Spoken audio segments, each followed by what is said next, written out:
Sorotan selanjutnya, Saudara, Presiden Joko Widodo hari ini berpidato di sidang Majelis Umum ke-76 PBB yang dilakukan secara virtual. Presiden menyinggung sejumlah isu global, diantaranya adalah politisasi dan diskriminasi antar negara perihal vaksin COVID-19 sehingga melahirkan ketimpangan dalam upaya vaksinasi. Saat berpidato secara virtual di sidang Majelis Umum ke-76 PBB, sorotan awal Presiden langsung ditujukan pada isu terkait dengan penanganan COVID-19 yang dilakukan antar negara. Presiden juga menyinggung soal perekonomian global yang dapat pulih jika antar negara dapat bekerja sama. Selain itu, Saudara, Indonesia juga membuka pintu investasi yang berkualitas. Kita harus memberikan harapan bahwa pandemi COVID-19 akan bisa tertangani dengan cepat, adil, dan merata. Kita tahu bahwa no one is safe until everyone is. Kemampuan dan kecepatan antar negara dalam menangani COVID-19 termasuk vaksinasi sangat timpang. Politisasi dan diskriminasi terhadap vaksin masih terjadi. Hal-hal ini harus bisa kita selesaikan dengan langkah-langkah nyata. Di masa depan, kita harus menata ulang arsitektur ketahanan kesehatan global.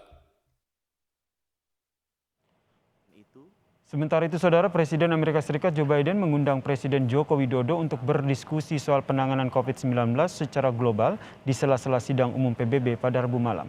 Menteri Kesehatan Budi Gunadi Sadikin menyebut ada 3 hal yang disampaikan oleh Presiden Joko Widodo dalam diskusi ini. Di antaranya adalah menyarankan agar segera dibangun arsitektur sistem ketahanan kesehatan global, serta perlunya mekanisme global untuk sumber daya kesehatan yang bisa diakses seluruh negara, terutama negara-negara berkembang bila menghadapi krisis kesehatan.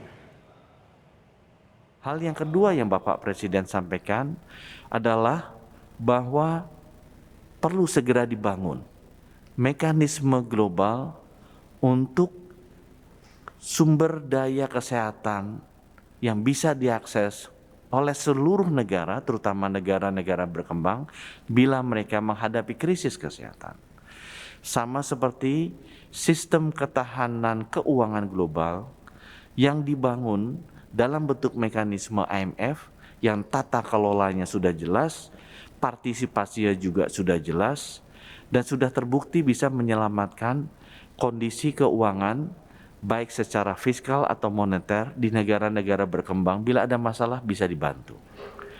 Indonesia merasa bahwa kita perlu membangun sistem support kesehatan secara global yang mirip dengan sistem support keuangan secara global seperti adanya IMF tersebut.